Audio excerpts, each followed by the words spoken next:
Assalamualaikum warahmatullahi wabarakatuh. Waalaikumsalam warahmatullahi wabarakatuh. Selamat pagi semuanya. Pagi. Masih semangat? Masih. Alhamdulillah. Tadi kita sudah melakukan pemanasan ya. Oke, untuk memulai pembelajaran pada pagi ini ya, alangkah lebih baiknya kita diawali dengan pembacaan doa terlebih dahulu ya. Berdoa menurut keyakinannya masing-masing dimulai.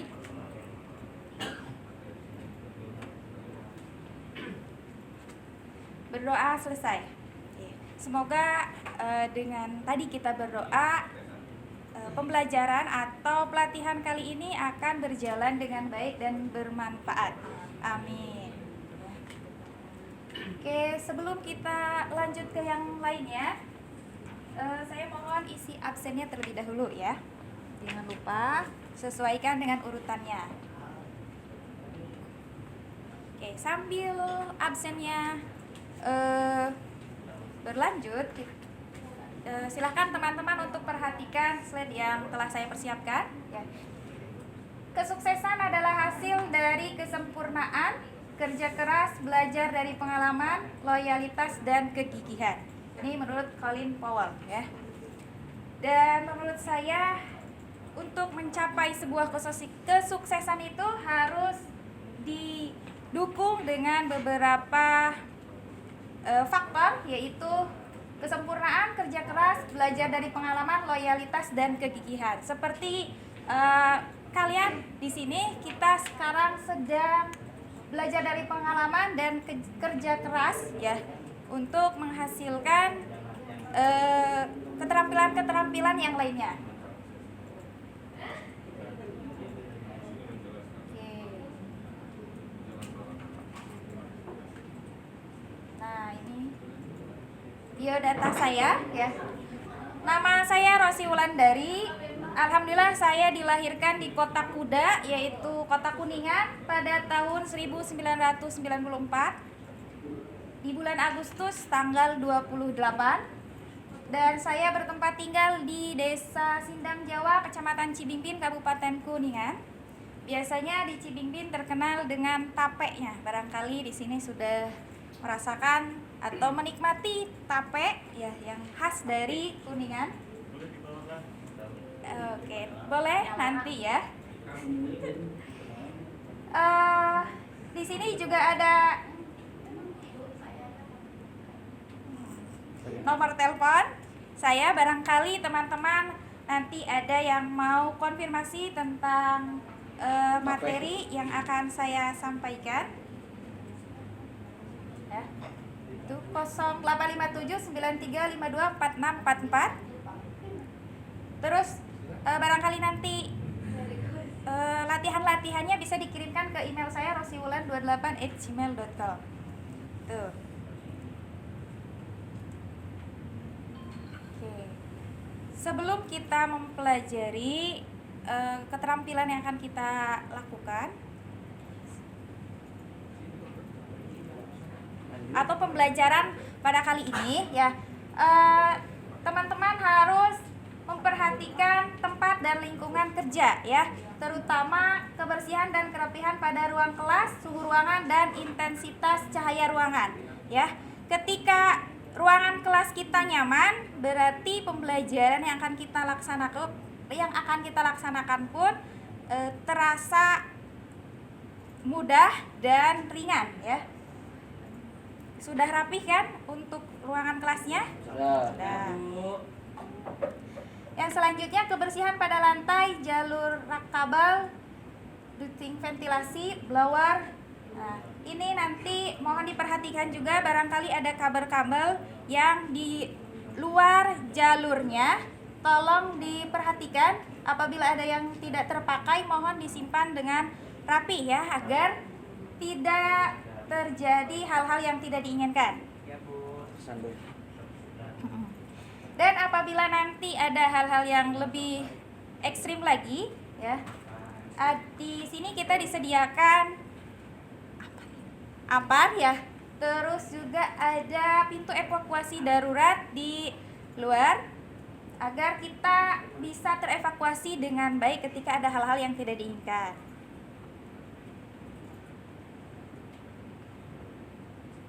Nah, untuk peraturan atau tata tertib yang akan kita lalui di kelas saya, yaitu yang pertama dilarang merokok, sudah pasti karena ruangan kita sudah ber-AC ya. Jadi kepada bapak-bapak ataupun para lelaki untuk merokoknya nanti ya pas bagian istirahat di luar ruangan. Yang selanjutnya dilarang berbicara. Dilarang berbicara di sini, dilarang berdiskusi ketika saya sedang menerangkan materi. Yang selanjutnya dimohon untuk tidak meninggalkan ruangan selama sesi pelatihan ya. Jadi nanti ketika kalian mau keluar, silahkan untuk mengangkat tangannya atau meminta izin terlebih dahulu ya. Mengangkat tangan itu bukan hanya untuk izin tapi juga untuk bertanya tepat waktu saat jam istirahat. Jadi nanti ketika kita memasuki waktu istirahat, kita langsung saja istirahat, tidak boleh melakukan kegiatan-kegiatan yang lainnya. Oke. Mohon perhatiannya, bisa dilihat ke depan, ini gambar apa yang ada dalam benak kalian ketika melihat gambar ini.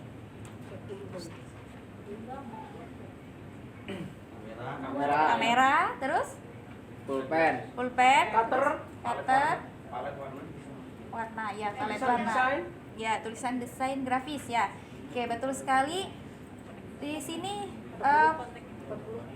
desain grafis itu adalah sebuah karya ya yang dihasilkan dari beberapa aplikasi yang disesuaikan dengan keinginan kliennya atau kebutuhan dari masing-masing setiap orang. Tuh ya. Oke, kita masuk ke dalam materi yang akan kita bahas pada kesempatan kali ini ya. Judulnya yaitu cara menentukan format materi siap produksi. Judul ini diambil dari uraian IUK KUK pengetahuan, yaitu dapat menjelaskan cara menentukan format materi siap produksi atau tayang sesuai kebutuhan. Yang selanjutnya KUK itu diuraikan dari elemen kompetensi. Elemen kompetensi yang pertama yaitu merancang dokumen asli siap produksi atau tayang. Dan elemen kompetensi ini diambil dari judul unit membuat materi siap produksi atau tayang, yang diambil atau yang disesuaikan dengan kode unitnya sesuai Proglet dan SKKNI.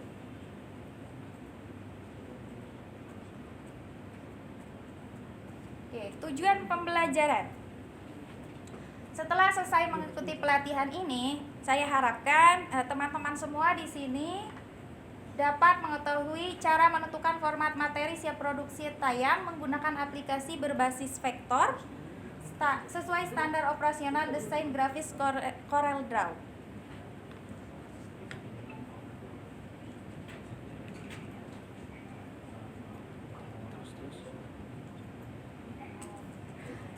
Yang selanjutnya manfaat pelatihan.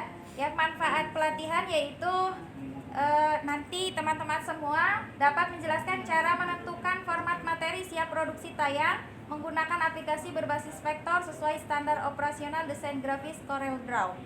Ya. Untuk tujuan itu dihasilkan ketika kalian berproses ya, ketika pelaksanaan pembelajaran. Sedangkan untuk manfaat itu nanti dihasilkan setelah pembelajaran. Masuk ke materi yang pertama, yaitu pengertiannya terlebih dahulu ya. Pengertian dari format materi siap produksi ya.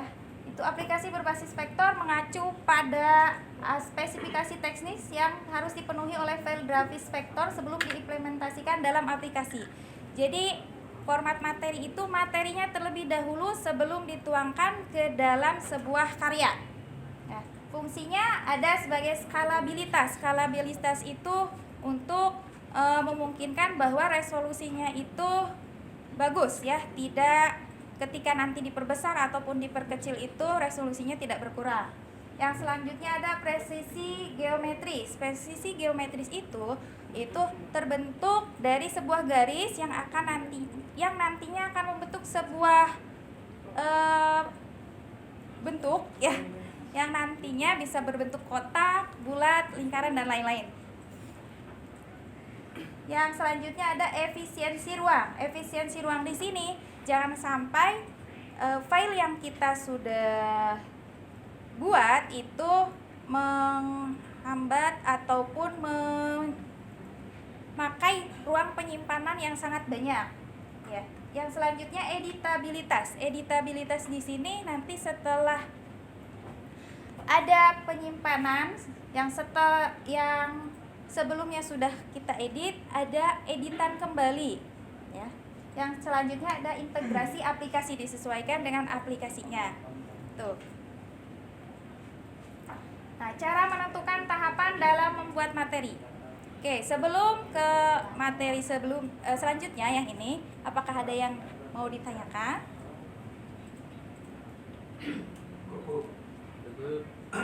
Cukup. Oke, kalau cukup kita lanjut ya.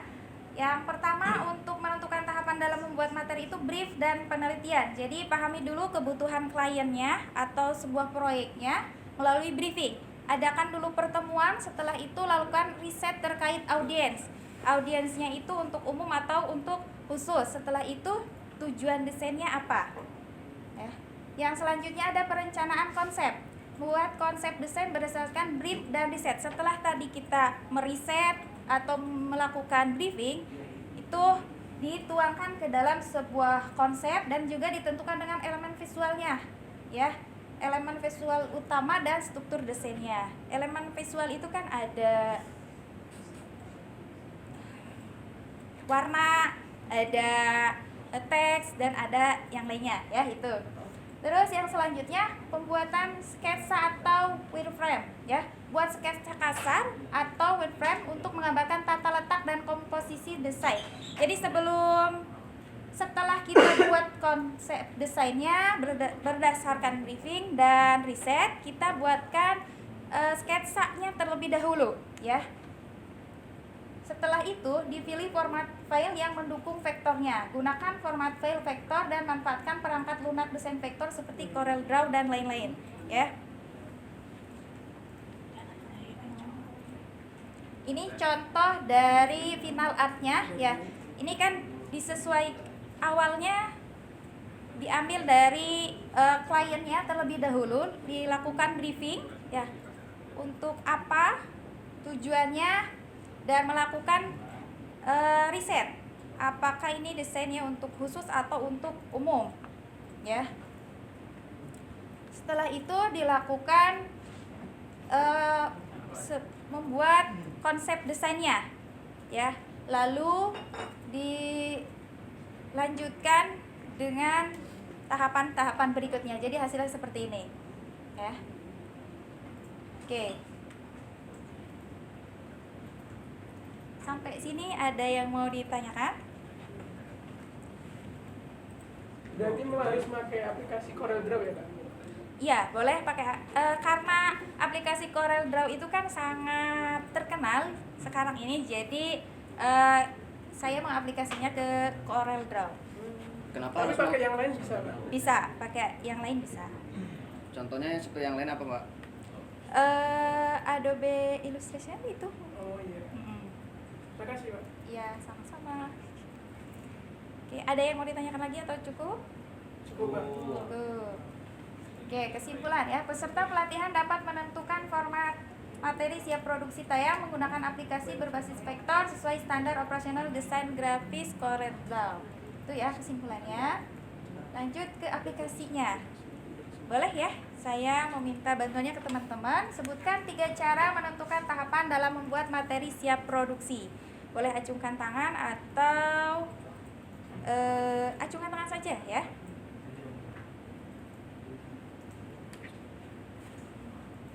Ada yang bisa memberikan jawabannya? Coy.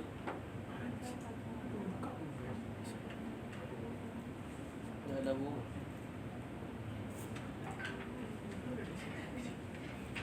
Udah di grup saya.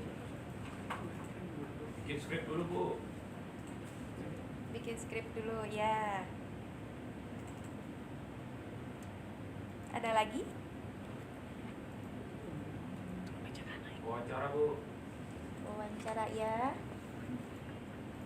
Oke, terima kasih. Kita lanjut ya. Ini ada soal evaluasi. Tolong diperhatikan baik-baik pertanyaannya. Lalu kalian isi di lembar jawaban yang akan saya bagikan ya.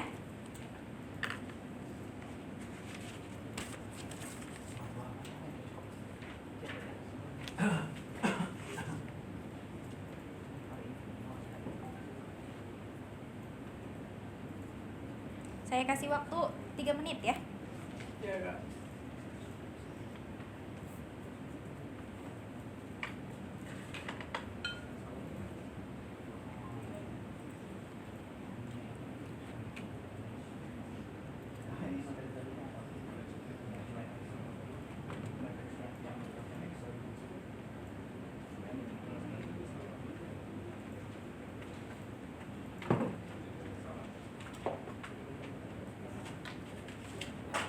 Sudah beres atau belum? Beres bu. Oke.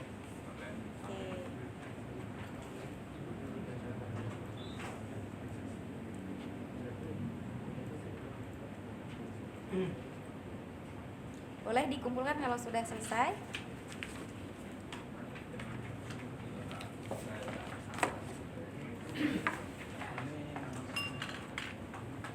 Oke, terima kasih. Kita koreksi terlebih dahulu ya. Oke, jawabannya alhamdulillah semuanya baik ya. Berarti kalian memperhatikan pembelajaran pada kali ini dengan sangat baik. Tuh.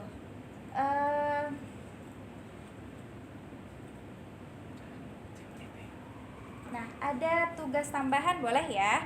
Nanti kalian mencoba mencari contoh-contoh format materi siap produksi yang menggunakan aplikasi CorelDRAW berbasis vektor, dicetak dengan menggunakan kertas A4 ya.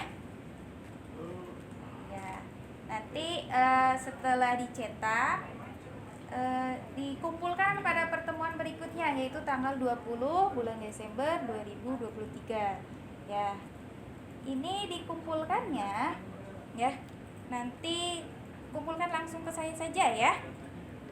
Boleh dikoordinir oleh ketua kelasnya ya. Ketua kelasnya siapa? Saya bu. Oh iya, lihat ya.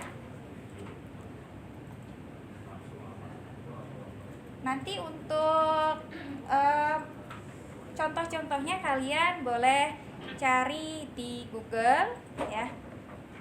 Disesuaikan dengan yang kalian inginkan.